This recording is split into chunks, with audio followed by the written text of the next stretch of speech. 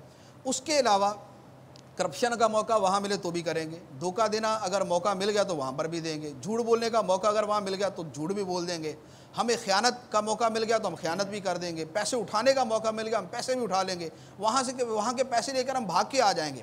تو جب یہاں تجربہ کا بنائی ہوئی ہے کرپشن کی, چوری کی, ڈکیتی کی, خیانت کی, فراڈ کی, دھوکے کی, اور یہاں سے بالکل وہ تجربہ کار بن کر دوسرے ملک میں جاتے ہیں اور وہاں جا کے یہی حرکتیں کرتے ہیں, تو جس ملک میں جا کے اس طرح کریں گے وہ ملک والے محتاط ہو جائیں گے کہ بھائی ان لوگوں سے بچو. اور صرف پاکستان نہیں ہے, یہ بھی میں عرض کر دوں, دنیا میں ایسے بعض ممالک ہیں جن میں یہ چیزیں پائی جاتی ہیں, ہم سے بہت آگے ہیں, بہت زیادہ ہم ہیں. سے بہت ابھی آگے تو ہیں. ہم اس معاملے میں پرائمری میں بھی نہیں ہیں, وہ تو ماسٹرز کیے ہوئے ہیں. بعض ایسے ممالک ہیں ان کا بھی دنیا میں یہ حال ہے, ان کے پاسپورٹ اور ان لوگوں کو بھی اتنی آسانی کے ساتھ کہیں انٹری نہیں ملتی. ہمیں تو ویسے کئی ممالک میں تو انٹری بہت اچھی ہے, اور کئی ممالک میں ہمارا ٹیلنٹ جا کے بسا ہوا ہے. یہ ایک خصوصیت عرض کر رہا ہوں, ہمارا ٹیلنٹ ہے, ہمارے قابل لوگ, تعلیمی یافتہ قابل لوگ کئی ملکوں میں جا کر اس ملک کی بہت ساری مین سیکٹر کو سنبھالے ہوئے ہوتے ہیں. لیکن یہ ایک ڈارک پہلو ہے جس کو ابھی وضاحت کیا گیا, اور کوشش کی جائے کہ ہمارے یہ منفی پہلو بھی ختم ہوں, تاکہ دنیا میں, یعنی کئی ایسے ممالک تھے جہاں پر ہمیں ویزا لینے کی ضرورت نہیں تھی, انٹری ویزا تھا, وہاں بھی اب ویزا ریکوائر کر دیا گیا. تو یہ جتنا بہتر سے بہتر ہمارا کردار ہوتا جائے گا, ایک غیر مسلم کسی مذہب سے تعلق رکھتا تھا, اس سے بات چیت کی گئی تو اس اتنا دکھا ہوا تھا مفتی صاحب, وہ گارمنٹس کا یہاں آ کر مال لیتا تھا. اس نے ایک شخص کو $1000 دیے, مال لیا, بولا یہ دے دینا, یہ اپنے ملک میں لے گیا. اس ملک میں جب اس نے اس مال کو کھولا نا, کسی کا کالر غائب, کسی کی آستین غائب, کسی کا بیگ غائب, کسی کے بٹن غائب, کسی کا کیا غائب, کسی کا کیا غائب, سب مکس کر کے دیا $1000 کا. یعنی میرا اسے واسطہ پڑا ہے, میں دعوت اسلامی کے ماحول میں تھا, میری ٹیبل پر آ کر وہ $1000 پھینک کے جاتا تھا. دعوت اسلامی کی وجہ سے ہم سے کاروبار کر لیتا تھا, لیکن کسی عام شخص کے اوپر اس کو بھروسہ نہیں آتا تھا, کیونکہ جھوٹ اور دھوکہ دیا جاتا تھا, مس کمنٹمنٹ کیا جاتا ہے. ہماری معیشت کی ترقی اگر آپ چاہتے ہیں, میرے وطن عزیز کے عاشقان رسول سے عرض کر رہا ہوں, اگر ملک اور معیشت کی ترقی چاہتے ہیں تو کمنٹمنٹ, اس کمنٹمنٹ کہتے ہیں نا جو لفظ ہے, اس پر قائم رہیے, جو وعدہ کریں پورا کیجیے.